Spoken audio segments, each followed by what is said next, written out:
Welcome to Hoop Talk Fanatics, episode number 15. Uh, I am here with Connor Hope, and he is here to talk about today's unvideoable slate of conference championships and everything else that came with it. So welcome. Thanks for having me, Alex. So I would like to start out about Texas A&M and their win over Arkansas. What were your takeaways from that game? Yeah, I mean, Texas A&M has been kind of on the upswing as of late. Really, I mean, they went through a very tough stretch. They lost 9 or 10 games in a row. Had some pretty bad losses at home to Missouri, at home to South Carolina. But outside of that, leading up to that rough stretch and after that rough stretch, they had picked up a win at Alabama, picked up a win against Florida, picked up the win yesterday at Auburn.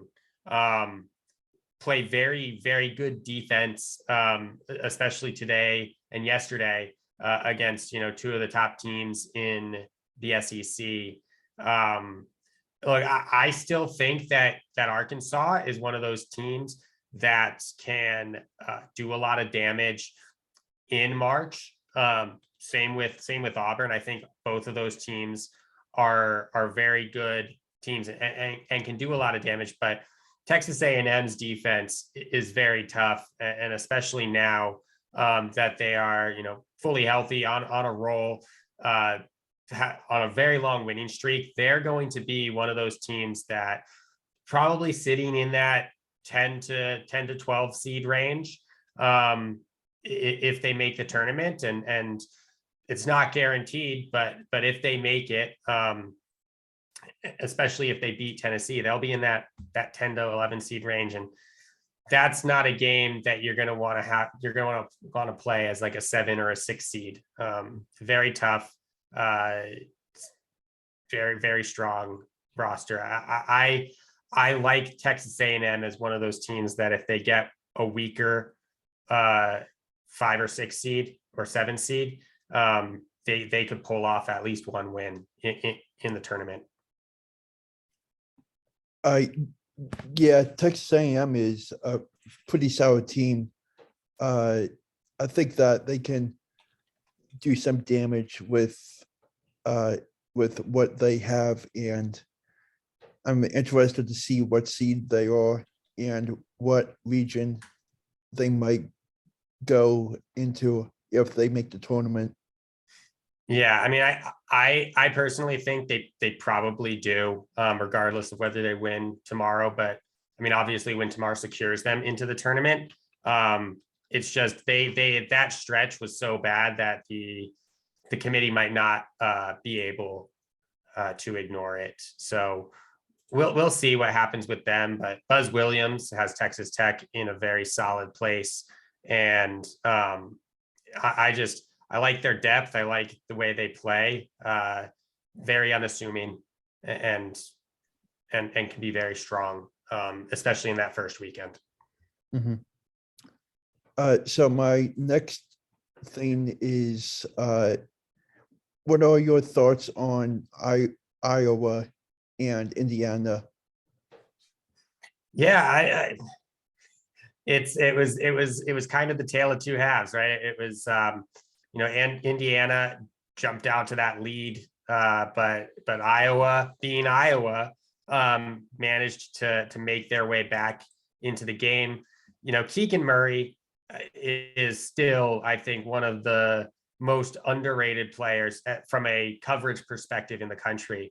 And most of it was due to the fact that, especially early on in the season, but in the middle of the season, Iowa just didn't look that strong. But when Keegan Murray is playing well, obviously Jordan Bohannon hitting that huge 3 at the end of the game. The game tomorrow against Purdue is going to be incredible. Not much defense is going to be played, but if you're into, high scoring games where they could easily push into the mid to high 80s, a battle between Keegan Murray and Jaden Ivey, really. I mean, Edie and Williams are going to have their points. Bohannon is going to have his points, but it really is the Keegan Murray, Jaden Ivey show. But Iowa came back. I think Indiana was just, they hit a wall. They've been playing so well this tournament and just kind of, I think really took a lot out of them. So I think Indiana deserves to be in. What they've done over the past few days, I think is worthy and has pushed them onto the right side of the bubble. But when you have Keegan Murray scoring 32 points on 17 shots, it's really tough to beat that. So next up is Kentucky, Tennessee. What were your thoughts on that one? Yeah, Tennessee is another one of those teams that they are one of two teams in the country right now that has not lost to a team that's projected off. I think now LSU might have fallen to the 7 line, but certainly they're one of the few teams that hasn't lost to a team that's projected to be below that 6-7 line. It's them and Gonzaga are the only two that have that. They have some of the highest quadrant 1 wins, no real bad losses. And I like Tennessee. I think people still view them, and rightfully so, as a team that can go through spurts where they're just not hitting shots. They're not creating any offense. That Rick Barnes has had that plague him at Tennessee pretty much his whole time there. But this is a team that, again, one of the best defensive teams year in and year out in the country. Their offense, when Kennedy Chandler and all of them are clicking, is very good. Not to say that Kentucky isn't a national championship contender, because I still think they're one of the 3 or 4 best teams in the country. They just ran into a defensive buzzsaw in Tennessee. And the fact that they couldn't hit their shots really for stretches in that game. I trust both teams actually to make the second weekend, but for me, that Tennessee is just slowly, they're probably going to end up as a 2 or a 3 seed, but they're going to be one of those teams that you have to give a long look as being possible for them coming out of their region. So what were your thoughts on Michigan State and going up against a really impressive Purdue team? Yeah, it was a very, I would say it was kind of an underwhelming game, to be honest with you. Michigan State did not play well. I don't think they kept in the game because they didn't turn the ball over, but Purdue doesn't really force a lot of turnovers. They were out rebounded. They weren't really hitting their shots. They were under 30% from 3, under 44% or under 45% from the field. Jaden Ivey went for 22. And somehow at the end of the game, you're looking at a 5-point, win for Purdue. The fact that Purdue can't play Zach Edey and Travion Williams on the floor together gives them a center for 40 minutes that can be a Final Four caliber center, but they are not in a position really where, Travion Williams, I think, is a little bit more of a liability on offense. Zach Edey is definitely the better offensive option, but Zach Edey can be a liability on defense at times, where Travion Williams, I think, is a little bit more versatile on that end of the floor. So, the fact that they only won by 5 in a game where, Joey Hauser had 0 points, and Michigan State really wasn't hitting shots, wasn't getting to the free throw line. and Purdue had a 19 free throw attempt advantage and only won by 5, it makes you wonder whether this Purdue team can make the Final Four. Obviously, they've been impressive all season, but we've seen it time and time again. They've had 8 games this year where in the second half they gave up double-digit leads in like an 7 or 8 minute span. So that's just something I think to consider when you're looking at evaluating these two teams, is that Michigan State, I think, is kind of a ho-hum team. They're going to be in every game just because that's the way they play and that's the way Tom Izzo coaches. But Purdue, I think, really has shown that there's reason to be concerned about their ability to string together, 4 or 5 straight wins. Like when I was watching that game, I thought AJ Hargord for Michigan State played pretty well. And I felt like they had their chances and opportunities to push the ball around. And I think that they just didn't have enough juice in them to overcome a victory with what they had. And what do you think about, I forget who twisted their ankle. What do you think about that play when that player got the ankle twisted? It's tough when you lose a player due to injury. I think who was it? It was Tyson Walker, right? Who sprained his ankle. They There was another one like right afterwards. I forget who it was.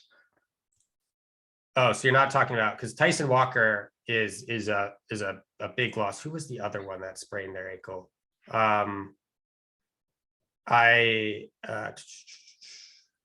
Was it Hogarth? Did Hogarth sprain his ankle? I'm not sure. Yeah. I forget who it was, but Yeah. Arizona went through the same thing 2 nights ago with Kirk Risa. Yeah, I think it was Hogarth, because they sat Hogarth towards the end of that game, which was really confusing considering how well he was playing. Mhm.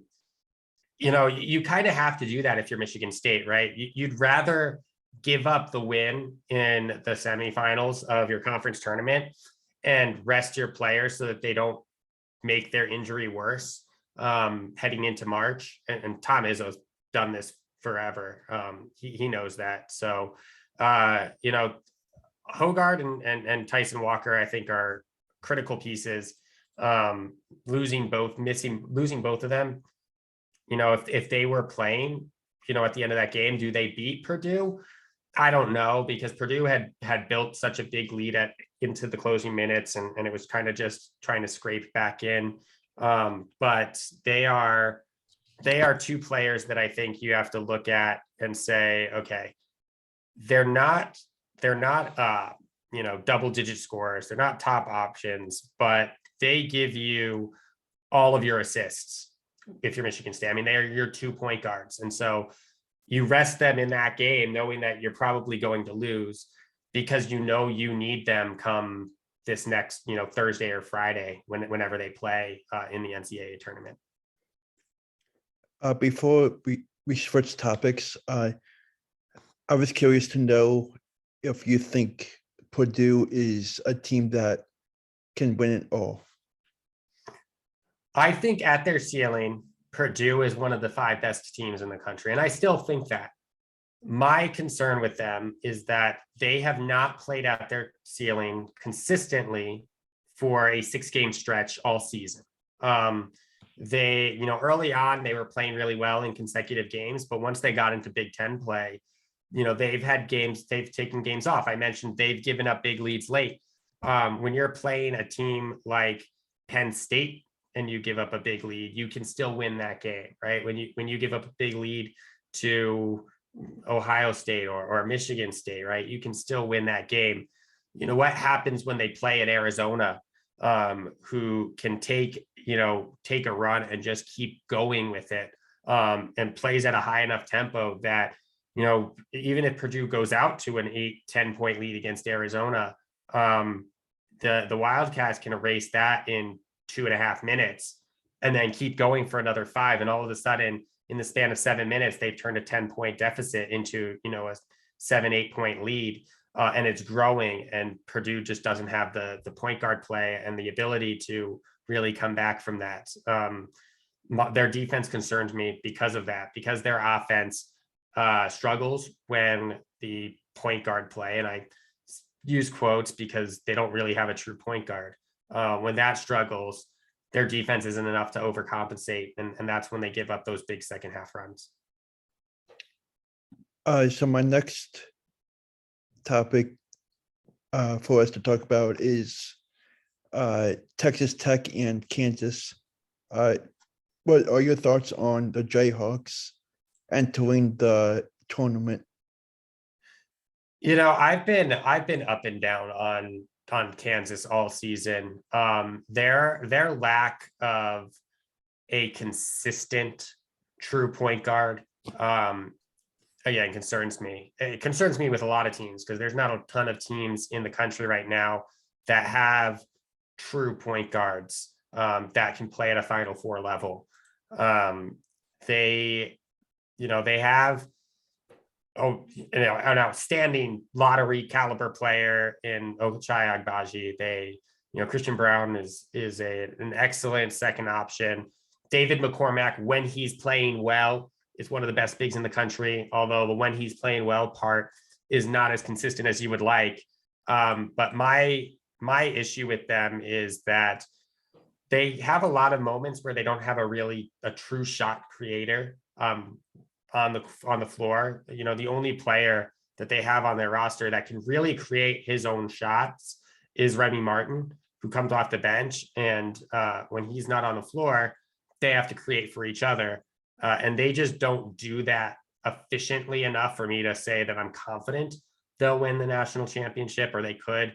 I'd still put them in that group of probably 6 or 7 teams that should get a long look as a Final Four contender, as a national championship contender, but I'd probably put them towards the back half of that group, because there are just a couple of other teams that I think do it at a high enough level and can beat you in enough ways that I trust them a little bit more not to lose than I do with Kansas.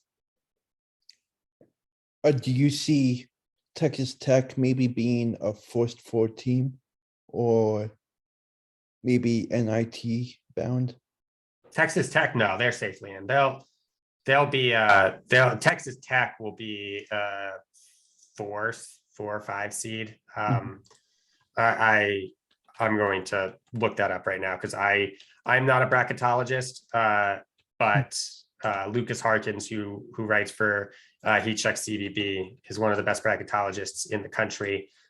He just scrubbed his bracketology this morning, and he has Texas Tech as a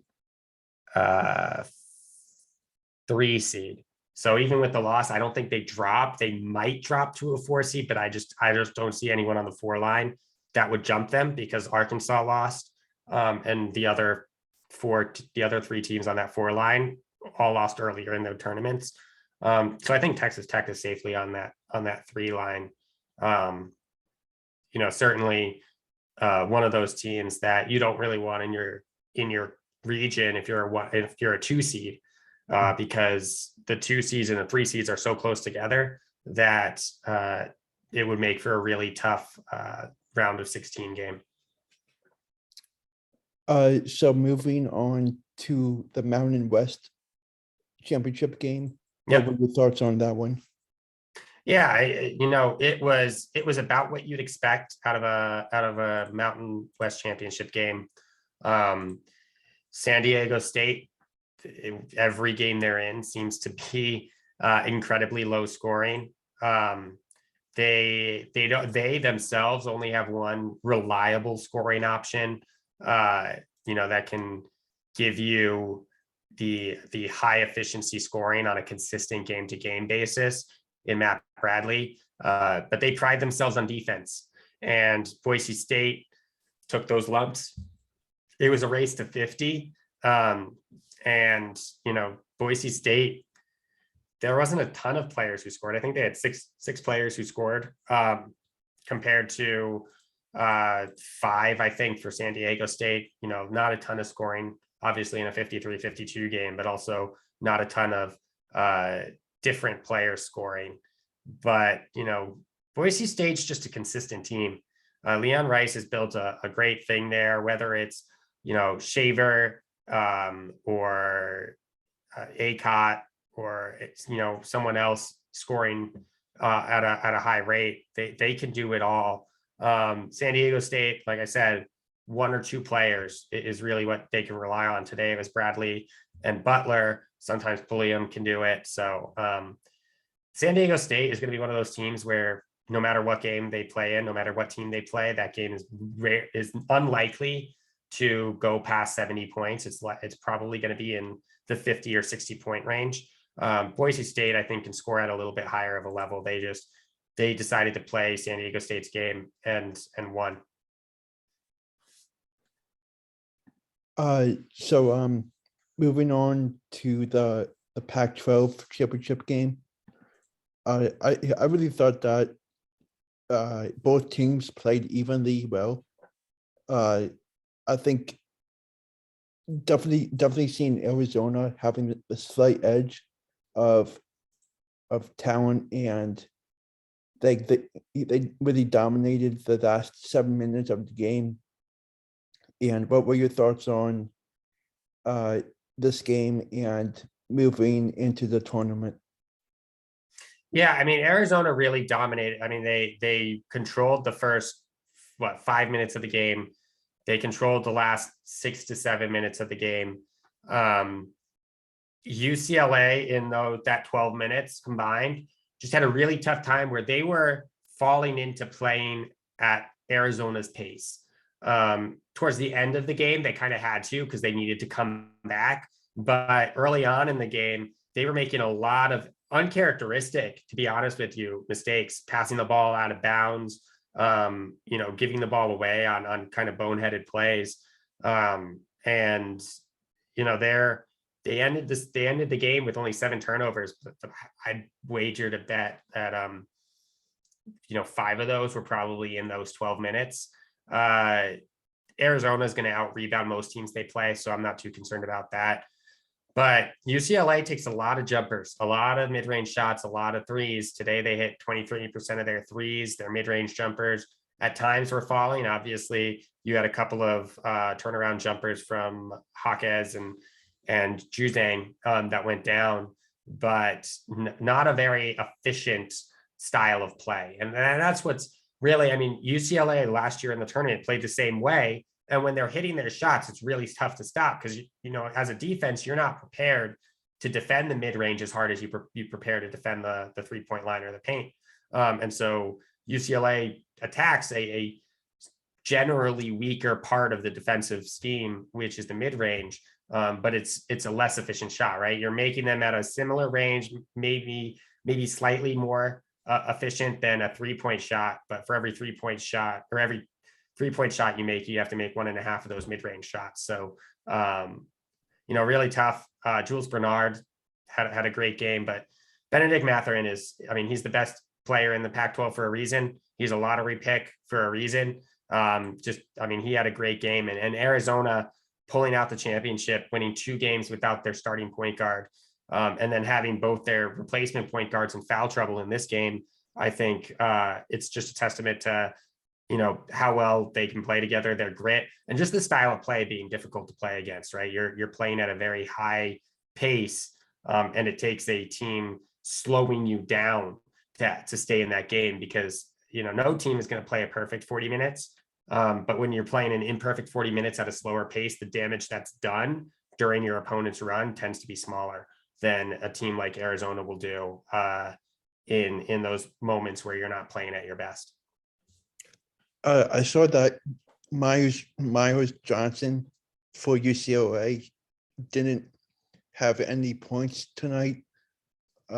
He was he played 18 minutes with 5 rebounds and 0 assists. So I was surprised that he didn't get at least 6 points or more. He usually is better than what happened in tonight's game. And what do you, he's sorry. Yeah. Do you think that if you are a UCLA fan, do you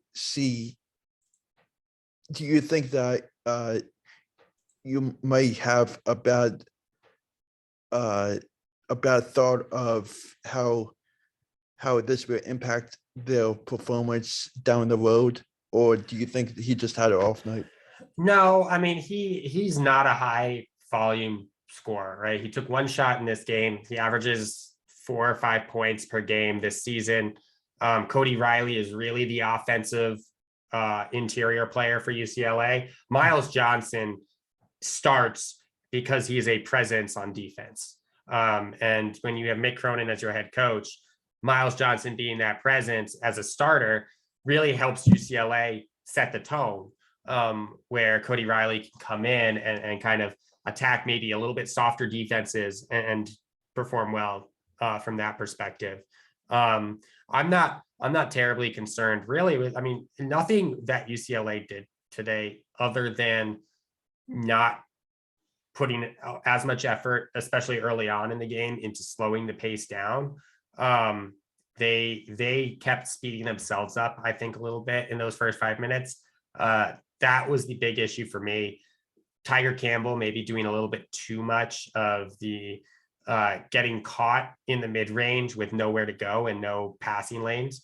That hurt. But I'm not going to say that a player that scores 4 points per game and only scoring 2 is a big issue for me. Miles Johnson is there for defense. I think the bigger issue, honestly, is just that it was Tiger Campbell, very reliable point guard, but he had 4 assists today. Seemed like he was trying to be one of the heroes of the game. I mean, there were a couple of times where he took really ill-advised, kind of puzzling shots from the mid-range. And that's a credit to Arizona. They took away, his strength, which is cutting and finding the open man and getting the ball to Hawkes and Juzang. But I'm not too concerned about Miles Johnson moving forward. I mean, he'll get points, but he's not being asked to do that, and he's never been asked to do that. How deep do you think they can go in the tournament? Oh, geez. I mean, that's really matchup dependent. If they're looking at a 3, I think they can make the Elite 8. If they're looking at a 4, I think Sweet 16. I don't think that UCLA can beat any of those teams, any of the 5 or 6 teams that are looking at a 1 seed right now. Gonzaga, I think, is a really good matchup against UCLA. They won't be in Arizona's region. I think Baylor might be the most vulnerable. Kansas, I think, probably has the advantage over UCLA. So, as long as they can avoid that 4 line, as long as they stay at as a 3 seed, they should be good enough to make the Elite 8. Now, if they run into an Auburn or a Villanova or someone like that, I know they beat Villanova earlier in the year, but if they run into one of those teams, then they could be in trouble. But like, say they run into a Duke, I think that Duke particularly, or Kentucky, UCLA has a not necessarily a good matchup against them, but at least a better one.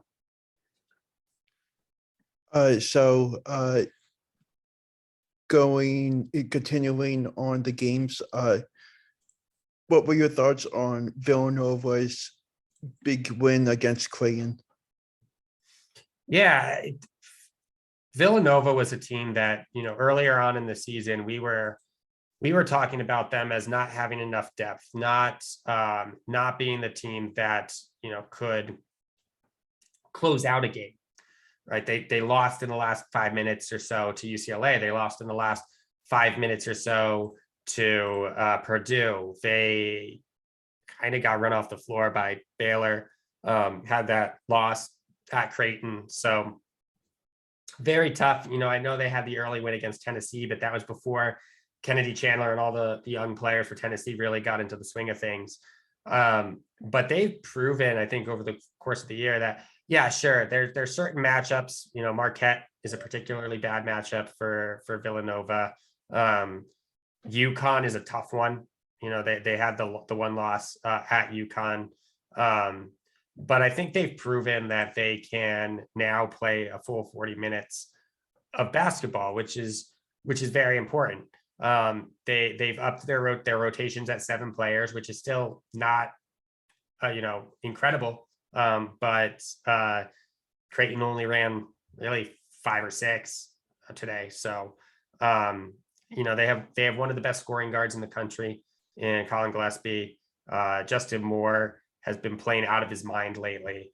And so as long as they don't run into a team that can successfully make it a game of paint dominance, right? Mm-hmm. I'm talking about a Gonzaga or an Arizona or an Auburn that really punishes you in the paint. Villanova is going to have a chance to beat any team that relies on perimeter play, because there's not many teams in the country that have a better perimeter attack and perimeter defense than Villanova.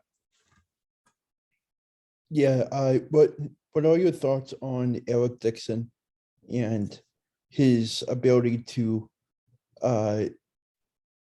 dominate on the offensive side and defensive side? He's not really asked to be a huge offensive presence. He'll get his 8 or 9 points per game. He's an undersized 5, but Villanova has been, really they've been known to have undersized centers. Every year that they've done well. Eric Paschal was only 6'8", which is the same size really as Dixon. And Amari Spellman was only 6'9". So Jay Wright knows how to coach. He knows what he's looking for. He's not looking for those huge centers that you see again on the teams that I mentioned. Dixon is not as good defensively, or not as consistent, I should say, defensively as Spellman or gosh, I just had his name. But anyways, he's not as good defensively as Spellman or Paschal. And so that's really why I think the key to Villanova is to keep the ball out of the paint rather than try and defend in the paint. Because if you put Dixon on any of these top centers in the country, he's going to really struggle. And I think it shows. He is not, one of the best defensive players in the country. He can play well. He is one of the best defensive ratings for Villanova, but I don't think that's say much considering that Villanova is this year is not particularly elite defensively. They're top 30, but just barely. So, I'm looking at Dixon just to do what you need to do.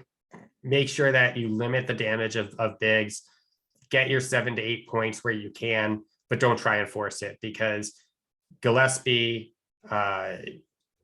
J-Mo, those players can really lift this team. Jermaine Samuels, those players can lift the team to the heights they need offensively. So just play your role for Eric Dixon, and I think he'll be fine. Before my last question, what are your thoughts on Villanova making the tournament, and how much of one can they make? So Villanova is probably looking at a 2 seed now, especially now that they won the Big East tournament. They have enough wins. I think that there's a solid 2 seed. I know that a lot of the season they were on that 3 line, but with the losses that some of those 2 seeds suffered, it kind of propelled Villanova onto that line. Again, it's really dependent on who they play. If they play a Texas Tech, that might be better for them. If they play a team like Purdue, I think they'll struggle again, just because Purdue can dominate that interior. UCLA, their wings are a little bit bigger as well, but that 3 line I think might be tougher than people give them credit for. So I'd pencil Villanova into the Sweet 16. I don't think that they'll lose to a 15 seed. There's not many teams on that 7 or 8 line that I trust to beat them, except maybe an Alabama if they get hot from 3. So I'd probably pencil in Villanova as a Sweet 16 team, but I'd be very hesitant to move them beyond that unless you're expecting one of these 3 seeds to lose in that first weekend, which if as is the case with Purdue or even Texas Tech, that's not out of the realm of possibility. So my last question is, what is your prediction for the seedings for the NCAA tournament? I don't make a ton of predictions. I would say go and check out Lucas Harkins at Hardwired Sports to get his thoughts on what the seedings are going to be. He's one of the 5 most accurate bracketologists in the country, and I'm not going to try and step on his toes too much to do that, because I don't pay attention enough or do enough real in-depth research on how the committee works to really understand that. What I will say is I think the 4 seeds are pretty set in stone now. Gonzaga is going to be the 1 seed, probably the number 1 overall seed in the West. Arizona is probably going to be the number 2 overall seed, but because Gonzaga has the West, they'll probably be in the South. So they'll be playing in San Antonio if they make the second weekend. Kansas, I think now is that 3rd number 1 seed. And then really it's between Baylor and maybe Auburn or Kentucky for that number 4 overall seed, that 4th 1 seed. Very, very, very clear cut. I think if those are the 4 seeds, I don't think anyone's going to have any issues with that, considering the fact that Kentucky lost, Duke lost, Auburn lost early, and then Villanova and Tennessee are just a little bit too far behind in terms of their resume, where Villanova's win today doesn't really push them up to that 1 line, and Tennessee, even if they won tomorrow, I don't think Texas A&M is a good enough win in terms of the quadrants or the net to really push them up. So those would be the 4 number 1 seeds that I think come tomorrow evening will be sitting on that 1 line. As for the rest of them, I think you're looking more at bubble for me. I can speak more to the bubble than I can to where individual teams are seated. I still think Wyoming's safe. Their loss is not bad, especially not since it was to the Mountain West champion. Michigan and Indiana, I think, did enough over the last couple of weeks to push themselves into the field. Virginia Tech is obviously in the field, but they'll probably be towards the back end of where those at-large bids will be. SMU, I still think, is in the field, but they're pretty close. Oklahoma is on that line. Texas A&M might have just played their way into the field. I think the teams that you're looking at as being left out that maybe deserved a bid, or at least have resumes that look good. Xavier over the last month hasn't been playing well, and I don't think their resume holds up any longer. VCU, who I know is Lucas's mid-major darling, he thought VCU had played their way into the tournament. I think they're now on the outside looking in. Rutgers, they just have too many bad losses and their metrics aren't good enough. I don't think they're in. And then you've got the 2 ACC disappointments in the tournament. Notre Dame, Wake Forest, I think, are out, and BYU is out. And those are really the only bubble teams. And some of them have even dropped off the bubble line. But I think those are the ones that we're really paying attention to tomorrow. Again, I think we're looking at seven to eight teams competing for, 4 or 5 bids. And so there's not a ton of questions about some of these other teams that are clearly in the field. It's definitely going to be one heck of a run for every team in the tournament. And I'm really excited to see how this bracket turns out come this evening. And I'm really excited to watch all these games and be in touch with you for sure during this time. And I am really glad that we got the opportunity to have you on, and we hope to have you back on soon. Yeah. Thanks for having me, Alex. Thank you.